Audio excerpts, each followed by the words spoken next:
oyentes de Radio María, y tenemos hoy una nueva edición de este programa especial que estamos realizando. Hoy es el último, hoy es el cuarto programa que dedicamos al comentario del Directorio para el Ministerio y la Vida de los Presbíteros. Es un programa que Radio María ha querido realizar con motivo del año jubilar sacerdotal, que el Papa Benedicto XVI ha convocado con motivo de los 150 años del fallecimiento del santo cura de Ars, San Juan María Vianney, quien era hasta ahora patrono de los párrocos, y a partir de este año pasa a ser patrono de todos los sacerdotes.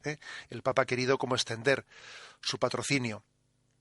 Y bueno, pues hemos querido comentar este directorio, porque es quizás el documento en el que de una manera más concreta se recoge toda la espiritualidad sacerdotal, todas las llamadas, los requerimientos que hace la Iglesia a los sacerdotes.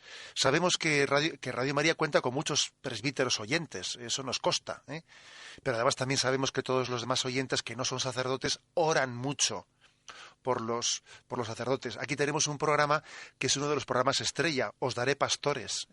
Os daré pastores, que suele ser, si no me equivoco, los jueves a la noche, a las 11 de la noche, que son los programas de máxima audiencia, en el que se suele dar testimonios de pastores, se reza por las vocaciones. Entonces creo que Radio María está bien una radio muy sacerdotal, en todos los sentidos, ¿no? Bueno, pues este programa que hoy concluimos ha querido comentar este directorio. Lo hemos hecho, como en anteriores ocasiones, echando mano de la colaboración de don Demetrio Fernández, obispo de Tarazona, y de don Jesús Sanz, obispo de Huesca y Jaca. Muy buenas. Nuevamente, muchas gracias por la precisión con la que distingues mis dos diócesis. Dos diócesis, señor. A falta de una, dos. No sé cómo se puede ser obispo de dos diócesis cuando pues llevamos una diócesis, la llevamos arrastrando. Yo tampoco lo sé. Dios tiene paciencia. Solo Dios lo sabe. Acompaña. Muy bien. Pues bueno, pues este directorio nos queda el último de los capítulos. El primero era el de la identidad del sacerdote, el segundo el de la espiritualidad del sacerdote, el tercero el de la formación permanente. Bueno, pues vamos a ver, claro, somos conscientes de que los oyentes enseguida, en cuanto han escuchado esta palabra, incluso los que no son sacerdotes y no lo habían escuchado, enseguida lo entienden. Formación permanente se puede decir, pues de todas las vocaciones, todas las profesiones necesitan una formación permanente, pero la nuestra quizás de una manera específica, don Demetrio. ¿Por qué un sacerdote necesita una formación permanente? Pues porque el don recibido por parte de Dios, los dones son irrevocables, Dios no se arrepiente de lo que nos ha dado, pero ese don que Dios nos ha dado necesita por parte nuestra ser actualizado. Me gusta que esta parte del directorio, siguiendo Pastores da Bobovis, esté introducida en su título por aquellas palabras de San Pablo a su discípulo Timoteo. Te recuerdo que reavives el don de Dios que hay en ti y que lo recibiste por la imposición de manos, es decir, por el sacramento del orden. Estamos en pleno Nuevo Testamento, ¿no? Es decir, el ministro que ha recibido esta capacitación ministerial que le toma toda su vida para el servicio de Dios y de la Iglesia y de los hombres, necesita avivar en él continuamente el fuego sagrado en su corazón dado por el Espíritu Santo en el sacramento del orden. Uno no fue ordenado hace tanto tiempo, años, cumple sus 25, sus 50, y recuerda un acontecimiento que pasó y que es de feliz memoria, sino que uno ha recibido ese don y ese don permanece y por tanto al permanecer lleva o incluye por parte del sacerdote la tarea de avivar, de alimentar, de recordar, es decir, llevar en su corazón continuamente el don recibido. La formación permanente no es otra cosa que avivar el fuego del Espíritu Santo en el corazón del que ha sido ordenado. Lo cual quizás rectifica, don Demetrio y don Jesús, rectifica una concepción que puede estar bastante extendida, que es que el sacerdote, pues cuando puede dar lo mejor de sí mismo es recién ordenado, porque entonces parece que es cuando está en plenitud de capacidades por su edad y porque la formación la tiene recién recibida, y lo mejor lo va a dar entonces y después progresivamente irá, pues bueno, como se dice popularmente, bajando el pistón hasta que finalmente se retire, ¿no? Nosotros cuando hablamos de formación permanente es porque, entre otras cosas, creemos que los dones de Dios tienden a desarrollarse y que el vino bueno el Señor lo guarda para el final. Lo de pistón que dices, como en el otro programa también hablaba de los moluscos, don Demetrio, habría que hacer un glosario para que nuestros oyentes no se confundan con estas jergas que ponen una nota de humor. Yo creo que hay una doble novedad, una que rodea a la persona, al sacerdote, y que cuando sales del seminario y recibes por la imposición de las manos este ministerio que te consagra para siempre Jesucristo, sacerdote para siempre, el mundo que te rodea, según van pasando los años, cambia. Y la sociedad cambia. A eso hace alusión este número 69, que el mundo tiene esta velocidad, esta vorágine que le va transformando culturalmente, políticamente, y el mundo cambia. Pero también cambia interiormente la vida de esa persona. No es igual decir sí a tus 24 o 25 años que decirlo a los 40, a los 60 o a los 80. Y ante este cambio del entorno y del interno, está pidiendo de ti que haya una formación que te acompañe ante esos cambios, porque aquí lo único que no cambia es la llamada. Dios te pide lo mismo para lo que te creó, y te lo pide cuando tú descubres como posibilidad esa llamada y vas a un seminario. Te pide lo mismo cuando eso ya, por la llamada de la Iglesia, se hace respuesta fehaciente, y te lo va pidiendo en el caminar de tu vida, ¿no? Entonces hace falta un tipo de formación que no es la inicial, cuando se te prepara filosófica, teológicamente, psicológicamente, culturalmente, estos aspectos que ahora me imagino que entraremos en ellos, sino que toda la vida es susceptible de un aprendizaje. Siempre seremos discípulos del único maestro en medio de esa vida que es cambiada y cambiante. Que no tiene nada que ver esto que estás diciendo con eso de ir pegando bandazos en la vida, o con lo que a veces parece se ha manifestado, que es que la formación que recibí entonces ya ha quedado obsoleta y entonces necesito formarme de nuevo. Bueno, en parte puede darse, no porque la formación, la teología, la filosofía sean obsoletas en sí, sino que responden, como ciencia humana que es, responde a una explicación inteligente y basándote en el método teológico y en las fuentes nuestras cristianas a una cuestión que tienes delante. Claro, esa formación, pensemos en los sacerdotes mayores que se ordenaron antes del Concilio Vaticano II. No era falsa aquella formación teológica. Ahora no ha sido un pasar superfluo todo lo que ha evolucionado la sociedad y la misma Iglesia, con una mayor conciencia y con una sensibilidad diferente. Por eso la Iglesia nos actualiza con documentos pertinentes en lo que es la respuesta que se nos está pidiendo en esta generación. Pero yo además ampliaría el concepto de formación permanente, porque no podemos reducirnos solamente a la formación intelectual, que es necesaria y fundamental para el que tiene el ministerio de la predicación, como lo es el sacerdote, sino que la formación permanente la señalaría ante todo como un continuo trabajo sobre sí mismo. Este continuo trabajo se alimenta pues de la vida espiritual bien llevada, se alimenta de los encuentros sacerdotales de unos y otros presbíteros. Esta formación permanente también lleva consigo cursos de actualización doctrinal para ponernos al día de lo que la Iglesia enseña ante las nuevas necesidades, y esta formación permanente pues lleva todos los aspectos de la persona. Yo creo que la formación permanente incluye también una enfermedad bien afrontada. La formación permanente incluye también una manera de saber pasar las vacaciones. La formación permanente incluye todos los aspectos de la vida, porque el don de Dios se ramifica después en todos los aspectos vivenciales. Pero yo, resumiría todo en esa frase: es un continuo trabajo sobre sí mismo. ¿Para qué? Para estar a la altura del don recibido y para estar a la altura de la misión que se nos confía continuamente. Hay una frase que se nos dice en nuestra ordenación: el que comenzó en ti la obra buena, él mismo la lleve a término, con lo cual en esa expresión se está implícitamente o incluso explícitamente hablando de una necesidad de ir madurando y de ir creciendo y de ir desarrollando todas las potencialidades que tiene esa llamada primera.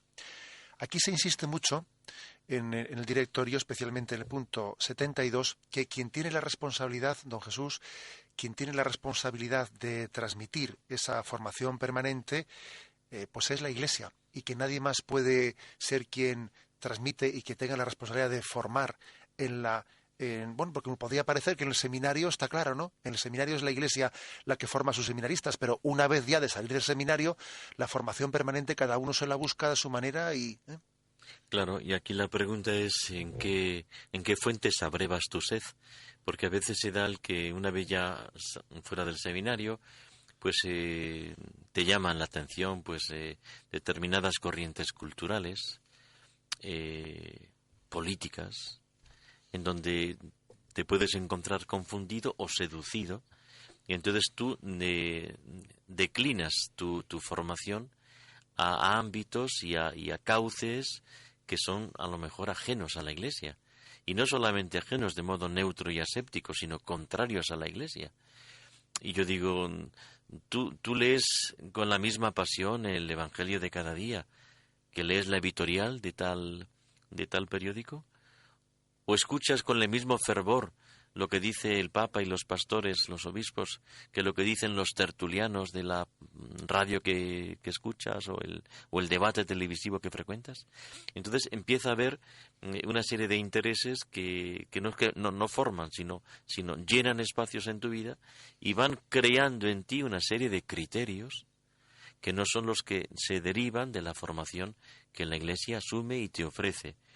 La Iglesia es la que ha acuñado en estos últimos decenios este concepto que se aplica tanto a la vida consagrada como a la vida sacerdotal, y es el concepto de formación integral. Estos puntos que ahora aludía a ellos don Demetrio, en donde se dice que tiene que ser una formación completa, humana, espiritual, intelectual, pastoral, sistemática, personalizada. A cada uno de estos epígrafes dedica un número el directorio. Es decir, esta integralidad no es simplemente que tenemos que estar continuamente restrenando nuestra vida piadosa, nuestra espiritualidad, o nuestro rigor intelectual ante las cosas, o nuestro acercamiento a la cultura emergente, no, es todo. Es una formación integral, y tanto es una formación más adecuada y más benéfica para ti, más fecunda para ti, que luego se redunda en tu vivencia personal, de tu fidelidad ante el Señor y la llamada recibida, y en tu servicio ministerial en lo que la Iglesia te ha confiado. Tanto más cuanto es más integral y no se queda reducida en algún aspecto que, teniendo sentido en sí, no abarca todas las necesidades de formación permanente que tiene tu vida. Don Demetrio, aquí se habla, se hace esta distinción de humana, espiritual, intelectual, pastoral, sistemática, personalizada. ¿Nos podrías dar brevemente una pincelada de cada uno de estos aspectos? ¿Qué es lo que incluye? Hay 4 aspectos fundamentales que ya Pastores de Bois ha establecido en la formación previa al sacramento y post sacramental del orden, ¿no? Que son los aspectos de la formación permanente en el aspecto humano, en el aspecto espiritual, en el aspecto intelectual y en el aspecto pastoral. Desde el punto de vista humano, yo diría que el sacerdote debe cuidar durante toda su vida los aspectos humanos, las virtudes humanas también, su salud de cuerpo y de alma, su tiempo de trabajo y de descanso, su relación con la familia, con los amigos. El ocio, don Demetrio. El ocio, sí. Me parece muy importante que el sacerdote aprenda a vivir lo que llamaríamos ahí un equilibrio emocional y un equilibrio de salud. También saber afrontar la enfermedad que a todos nos llega, a los sacerdotes y a los seglares y a los consagrados, a todo el mundo, a todo, incluso a los no creyentes les llega la enfermedad y la muerte, ¿no?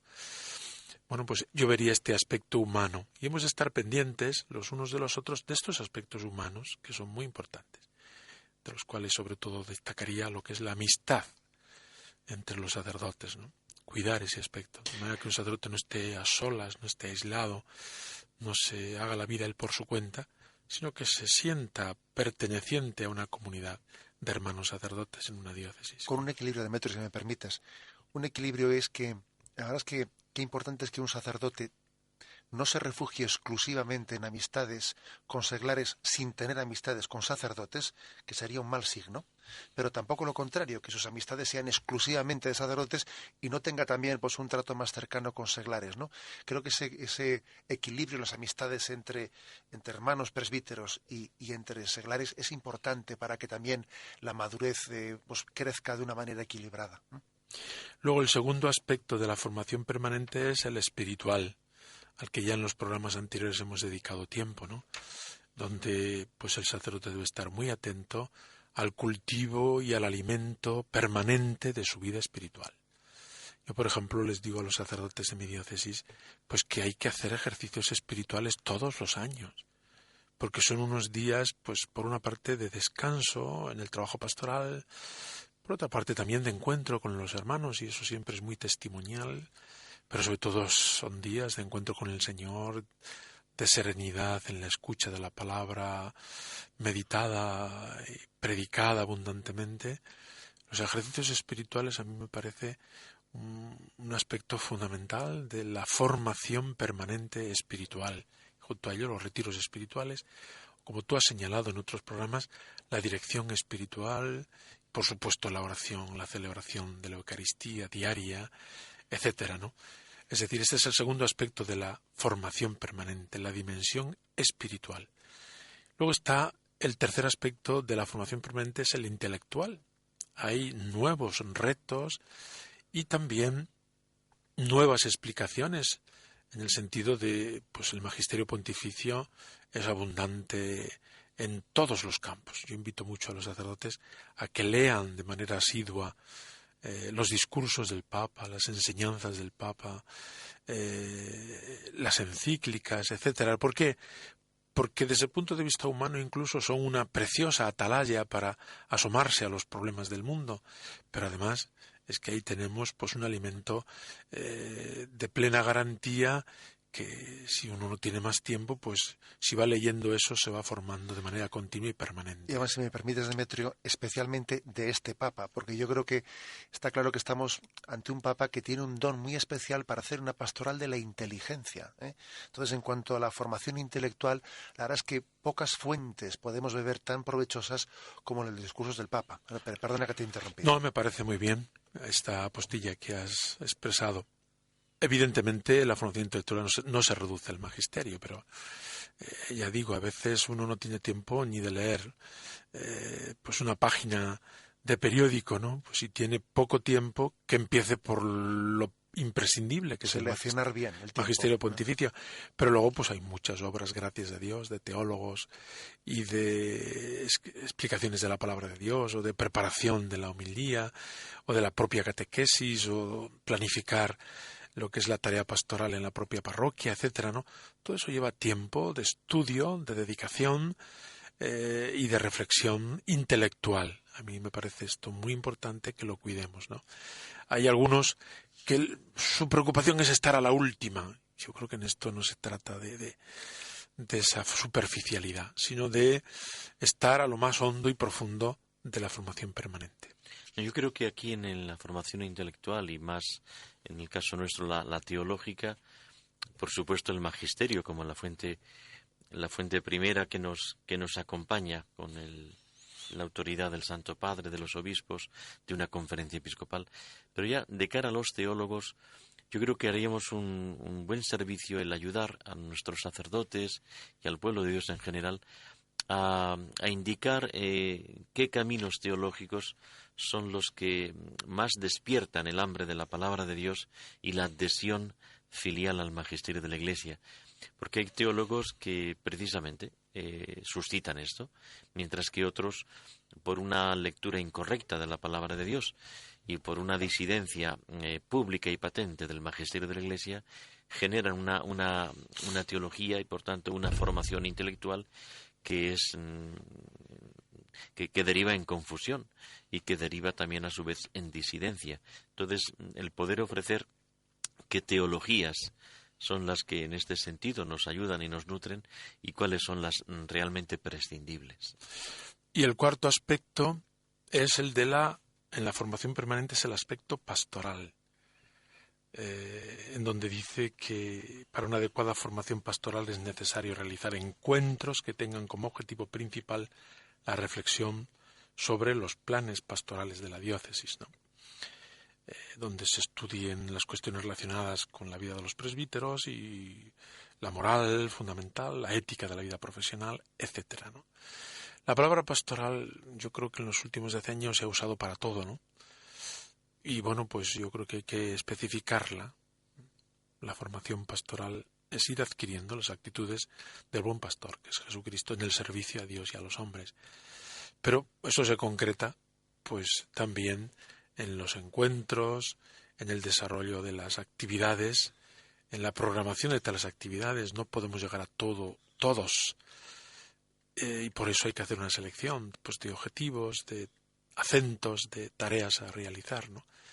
Esa formación pastoral, de manera que el sacerdote, pues, desde que sale del seminario ya ordenado hasta que concluye su vida en la tierra, pues vaya desarrollando cada vez más este aspecto pastoral que incluye el aspecto humano, el aspecto espiritual y el aspecto intelectual. Barriendo un poco para casa, pues quisiera fijar los ojos en el último párrafo del número 78, porque es que ahí dice que dentro de esa formación pastoral se debe de especialmente dar importancia al estudio del catecismo de la Iglesia Católica. Digo barriendo para casa porque tengo el gozo de tener ese programa de explicación de ese catecismo en esta radio, ¿no? Porque es que el catecismo de la Iglesia Católica es un compendio, es una síntesis de toda la fe, de toda la tradición, que es difícilmente superable, ¿no? Entonces, la verdad es que si uno tuviese que hacer un resumen en cómo concretar, ¿no?, cómo conjugar todos estos aspectos de la formación permanente que don Demetrio ahora ha explicado, difícilmente iba a encontrar un lugar, un elenco en el que esté todo tan conjugado como el Catecismo de la Iglesia Católica, que dice que es un precioso instrumento de formación tanto para la predicación como para la obra de evangelización. Yo estoy totalmente de acuerdo contigo. Creo que uno de los monumentos más importantes que han brotado del Concilio Vaticano II ha sido el Catecismo de la Iglesia Católica.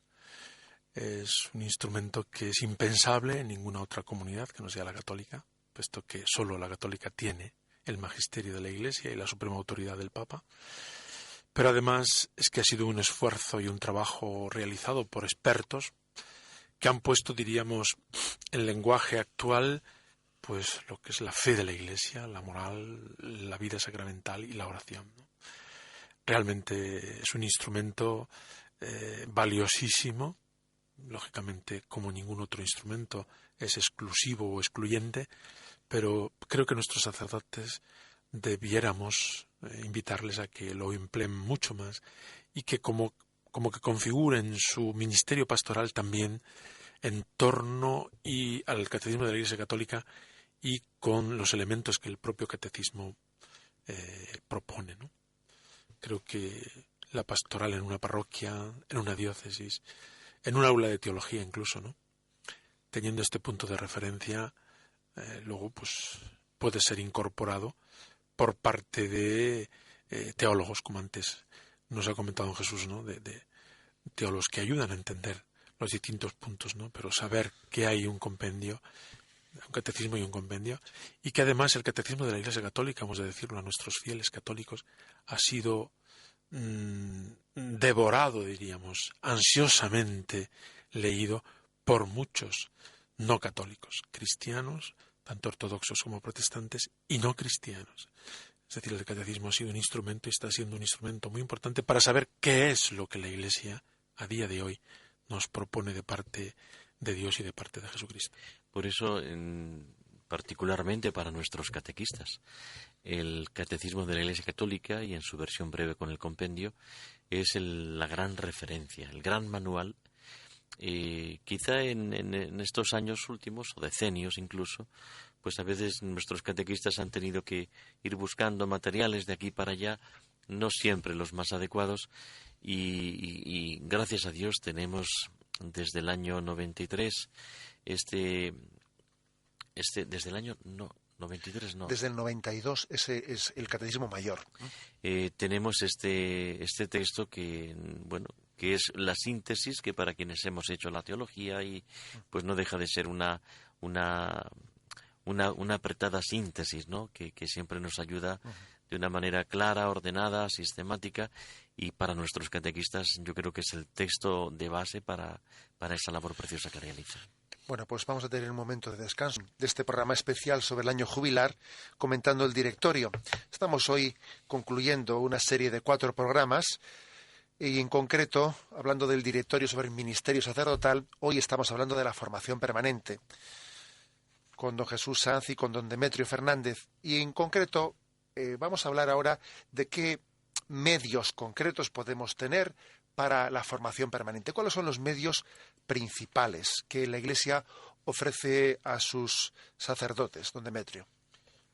Pues señala el directorio, y podemos ahora comentar cada uno de ellos, los encuentros sacerdotales, el año de pastoral, los tiempos sabáticos, la casa del clero, retiros y ejercicios espirituales y otras actividades que puedan realizarse. Los encuentros sacerdotales me parece importante empezar por ahí. De manera que los sacerdotes de una reunión de sacerdotes salgan con más ganas de ser y de ejercer el ministerio sacerdotal. A veces, por nuestras limitaciones y por nuestras debilidades, pues convertimos una reunión de sacerdotes en fuente de desánimo o de crítica o de... No, los encuentros sacerdotales hay que prepararlos para que un sacerdote que participa en ellos, reuniones de arciprestazgo, reuniones a nivel diocesano, etcétera, el objetivo principal no es que estudiemos o que veamos o que analicemos tal cosa. El objetivo fundamental de todo encuentro de sacerdotes es que el sacerdote salga con más ganas de vivir su ministerio sacerdotal. Y para eso pues hay que cuidar la acogida, hay que cuidar la manera de desarrollarse tal encuentro, los temas a tratar y sobre todo que cada uno se sienta a gusto, respetado, querido y acogido en ese encuentro de hermanos sacerdotes en los arciprestazgos o a nivel diocesano. Qué importante, don Demetrio, en este aspecto que comentas, de ejercer bien los liderazgos dentro del presbiterio. Qué importante es eso, porque a veces los liderazgos también se pueden ejercer para mal. A veces un liderazgo puede ser un espíritu crítico, que yo lo difundo, o puede ser lo contrario, ¿eh? Un liderazgo puede ser el tener la capacidad de animar, de poner siempre pues una nota de esperanza, de compartir experiencias positivas. Yo creo que todos los sacerdotes tenemos que tener conciencia de que incluso en los momentos en los que pensamos que no estamos hablando en público, estamos transmitiendo. O sea, siempre estamos transmitiendo por el espíritu con el que nos posicionamos, con el que hablamos, con el que callamos, ¿no? Tenemos que tener la responsabilidad de que las personas que Dios ha puesto en torno a nosotros pues están recibiendo de nosotros pues un mensaje positivo o negativo. Que aquí no existe un punto neutral, ¿no? Y la verdad es que a veces entre los sacerdotes se ha podido coger cierta alergia a las reuniones sacerdotales por no haber recibido de ellas el espíritu positivo que uno pues esperaba haber recibido, ¿eh? Creo que hay que huir de una tendencia asamblearia que a veces pues es la reunión por la reunión y claro, ciertamente la reunión por la reunión nos acaba cansando y nos acaba hartando. Todos somos conscientes de ello, pero sin tener esa especie de tendencia innecesaria a estar siempre en un sistema asambleario. Sin embargo, es verdad que un sacerdote necesita verse y enriquecerse en el encuentro con sus hermanos sacerdotes y recibir de ellos un mensaje positivo. Eso responde al más profundo ser del presbítero. El presbítero, por su propia naturaleza, es copresbítero. Yo digo que nada más cerca de un sacerdote que otro sacerdote. No sucede tanto en los obispos, nada más lejos de un obispo que otro obispo, porque estamos siempre de punta a punta, ¿no? Eso lo suele decir don Demetrio mucho, suele decir nada más lejos de un obispo que otro obispo. Claro. Por eso organizamos esta tertulia en Radio María. Radio María es una excusa para nosotros. Pero que los sacerdotes, al vivir en un presbiterio, en una diócesis, es lógico que se ayuden mutuamente y deben ayudarse mutuamente y preocuparse mutuamente unos de otros, porque cada uno es copresbítero. No es presbítero solo y aislado, ¿no? Bien, pero aparte de este medio del encuentro sacerdotal, se nos habla aquí también de tiempos sabáticos y año pastoral. También se habla del año pastoral, don Jesús. ¿Qué importancia tiene el año pastoral? Bueno, las 4 estaciones no solamente son las que compuso Antonio Vivaldi para comentar con su genio musical qué preciosa composición, ¿no? Sino que es que la vida tiene también sus estaciones. Y al hilo del año litúrgico, al hilo del año pastoral, en donde con diferentes momentos comienza un curso, finaliza un curso y lo clausuramos, nos damos una serie de pautas para armonizar no ya esos lugares que son comunes, y digo bien comunes, no vulgares, como es la catequesis, la predicación, los sacramentos, sino esa orientación que queremos dar para este año o para un periodo de años cuando es un plan pastoral más amplio. Es decir, la vida tiene una serie de momentos en donde se está requiriendo y se nos reclama para momentos fuertes, ¿no? En donde con motivo de algo que comienza, algo que clausura, algo que a mitad del mismo queremos evaluar, el año litúrgico se presta y de qué manera al hacer esas 4 estaciones, siguiendo la vida del Señor y por tanto imbuyéndonos en lo que la Iglesia nos va presentando en los misterios de Jesucristo, de María y de los santos. En este número, el número 82, que lo titula de una manera quizás muy amplia, Año de Pastoral, continúa el punto anterior, en donde se sigue profundizando en una serie de encuentros que ayuden a los presbíteros, a los sacerdotes en un presbiterio, a tener coloquio y diálogo tanto con el obispo como con esos hermanos a los que ahora aludía don Demetrio, y tú también has hecho referencia. Momentos de oración con ellos, con la liturgia de la Iglesia, y momentos de profundizar teológicamente o de salir al paso a cuestiones más candentes de los nuevos retos y desafíos que también tenemos una palabra orientadora que decir y previamente que escuchar. Todo esto nos ayuda para ver que la vida es algo vivo y por tanto no es una cosa fosilizada que tratamos de que no se nos pudra demasiado, sino algo vivo. Y como es algo vivo, necesita ser acompañado, no de un modo privado, sino de ese modo colegial en la comunidad de presbíteros que formamos parte en una misma diócesis. Me fijo especialmente en un aspecto, y además esto yo creo que va por nosotros, porque aquí el directorio nos lanza a los obispos pues como una llamada de atención para que cuidemos especialmente del destino pastoral que se le da a un nuevo sacerdote, bien sea en su año de pastoral o en sus primeros años de sacerdocio. Se nos insiste mucho en este punto 82 que se evite un destino en el que se encuentre aislado, en el que se evite también, o sea, que se procure que esté cerca de un hermano sacerdote con una vida ejemplar, con un celo pastoral, que no obstante las grandes preocupaciones que solemos tener los obispos de cómo cubrir necesidades y cómo cubrir huecos, que prioricemos el bien espiritual del sacerdote frente a la necesidad más perentoria, ¿no? La verdad es que siempre es una tentación para nosotros, ¿no? El tapar huecos, etcétera, y sin embargo se nos dice, no, cuidad especialmente al sacerdote.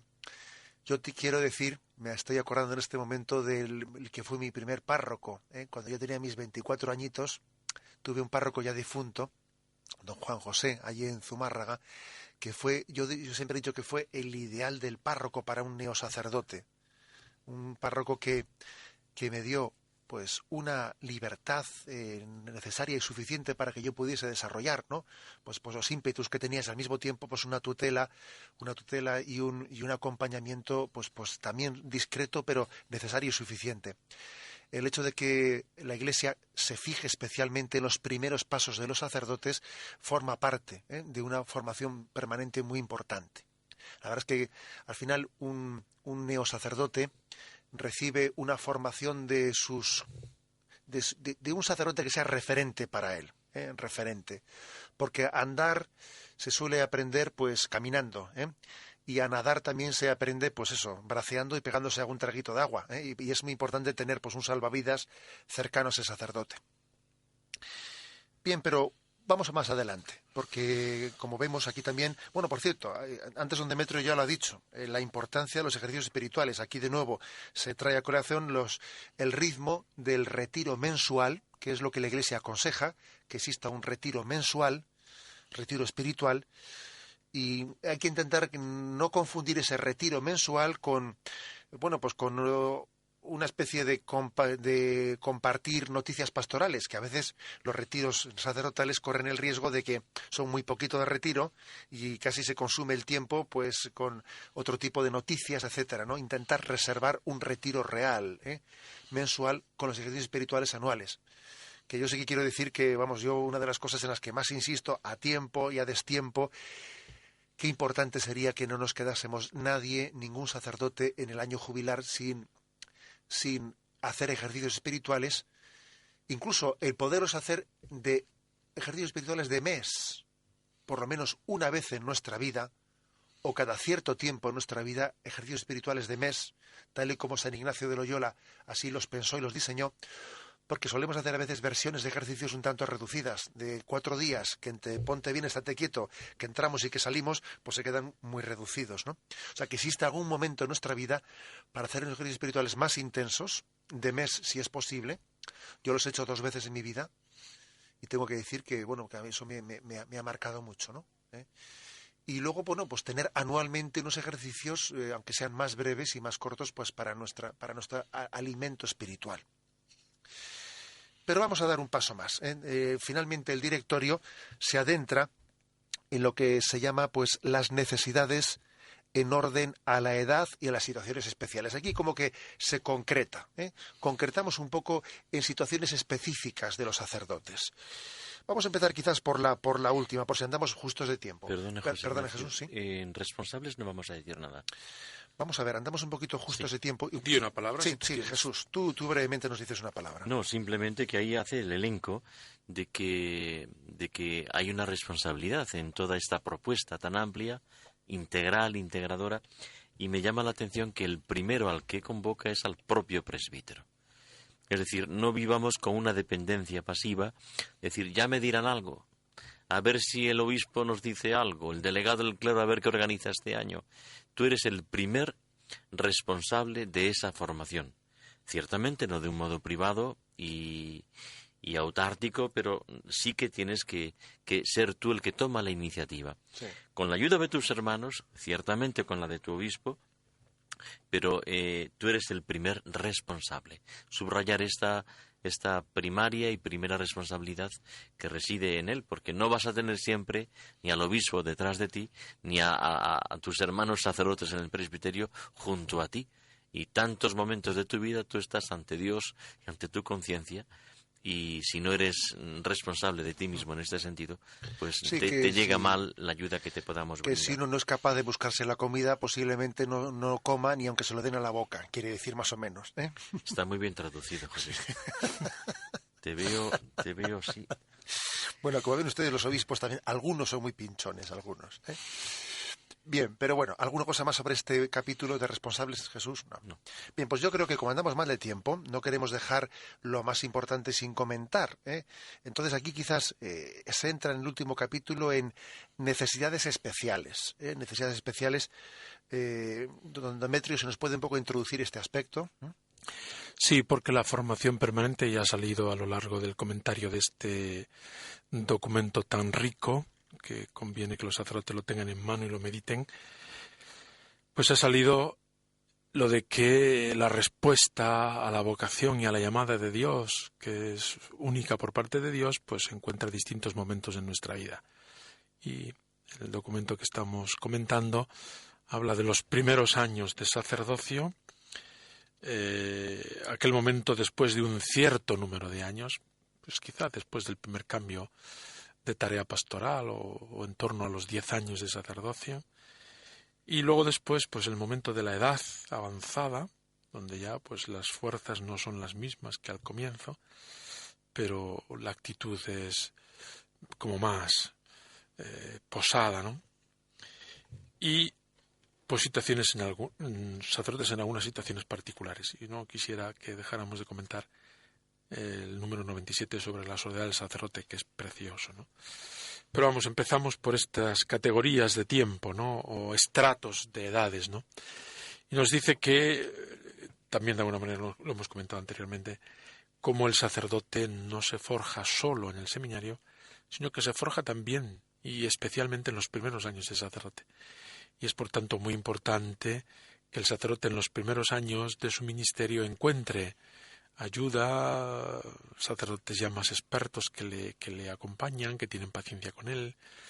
La formación permanente de los primeros años tiene su especial importancia, quizá para completar los estudios del seminario, pero sin duda para concretar sobre el campo pastoral lo que uno ha aprendido, diríamos, teóricamente en el seminario.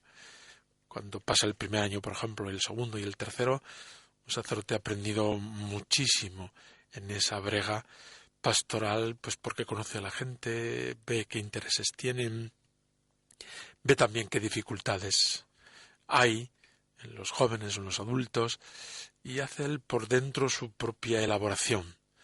Y esa elaboración no debe hacerla para el desánimo, sino precisamente para poner los medios en orden a continuar su tarea, pues corrigiendo lo que haya que corregir en sí mismo y poniendo al servicio de la pastoral lo que se le ocurra, ¿no?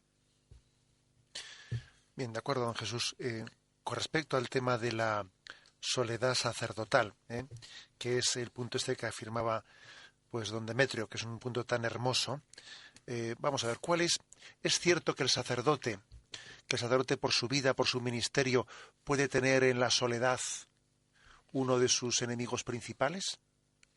Yo diría que en la solitariedad sí. Sí. La soledad no. Porque la solitariedad es el aislamiento, donde tú, por mil razones, te aíslas, te distancias, te escapas y fugas. Y eso siempre es malo, porque no es bueno que el hombre esté solo, decía ya el viejo Génesis. Que no es bueno porque Dios tampoco es solitariedad, sino esa comunión amorosa de tres personas, el Padre que quiere al Hijo en el amor, el eterno amado, el eterno amante en el eterno amor. Y si somos imagen y semejanza de un Dios que no es solitariedad, la solitariedad como aislamiento no nos ayuda a madurar ni a vivir la encomienda, en este caso el ministerio sacerdotal, que se nos ha confiado. La soledad, por el contrario, puede tener un factor positivo, siempre y cuando sea una soledad acompañada, una soledad habitada. De hecho, tenemos místicos, San Juan de la Cruz, entre otros, el mismo San Francisco, en donde cantan esta soledad, en donde es una soledad habitada, al igual que el silencio, es un silencio sonoro, ¿no? Yo creo que no debe darse en la vida de un sacerdote la solitariedad, y la soledad puede ayudarnos a vivir el momento de intimidad con Cristo sacerdote, con Cristo esposo de la Iglesia, de tener momentos de intimidad para que cuando tengamos que hablar a la multitud y acompañar al pueblo de tantas maneras, ese pueblo que nos ha sido confiado, podamos hacer como hacía Jesús, que cuidaba su soledad, una soledad siempre llena del Padre. Por eso madrugaba los días o trasnochaba las tardes, para cuidar la soledad, que no es la soledad de quien se fuga, la soledad de quien se aísla, sino la soledad de quien deja que entre esa otra presencia que a ti te acompaña. Si tu vida está acompañada, tú podrás acompañar.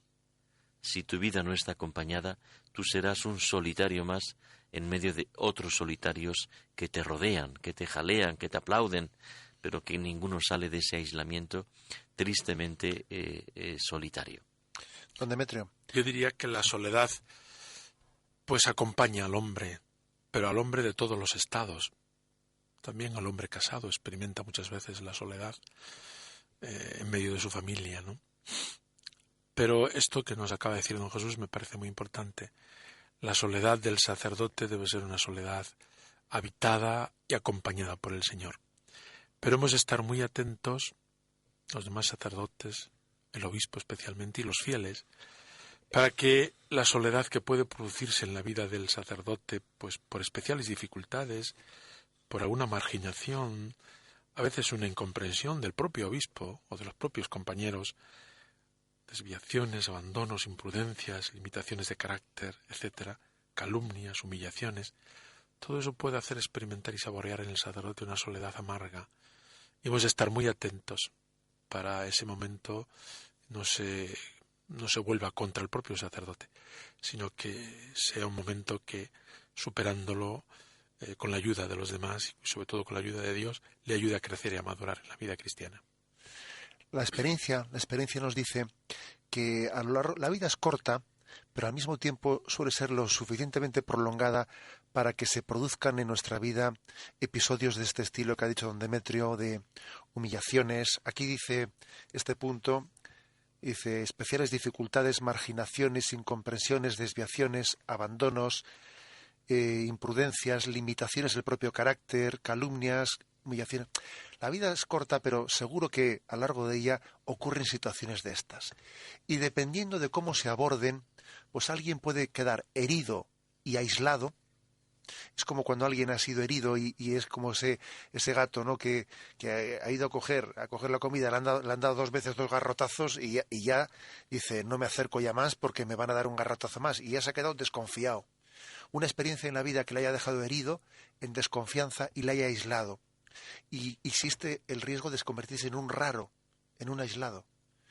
Ahora bien, ¿no? Cuando se viven estas situaciones de prueba interior, de incomprensión, en la cual uno incluso reclama ¿dónde están los demás que no me ayudan? ¿No?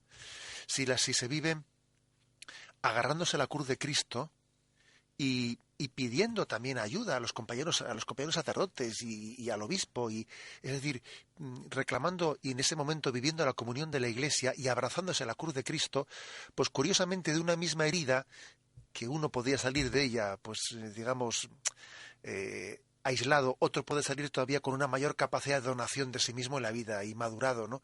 Como Pedro le ocurrió, ¿no? Otro te ceñirá y te llevará donde no quieras, y el Pedro maduro fue el Pedro que había salido madurado de las pruebas y madurado de la pasión y madurado de sus propias caídas, ¿no?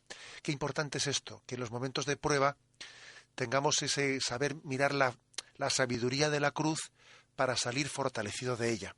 Porque cuántas veces los obispos visitamos sacerdotes y algunos tuvieron un episodio en su vida que les dejó heridos y eso ya les ha impedido una mayor fecundidad y entrega sacerdotal, ¿no? O sea, qué importante es el poder vivir estos momentos. Yo vuelvo a algo que he dicho mucho en estos programas, estar acompañado con la dirección espiritual, para que en esos momentos de cruz y de prueba, tengamos también a alguien que nos acompañe a mirar a la cruz de Cristo y a encontrar sentido en ella.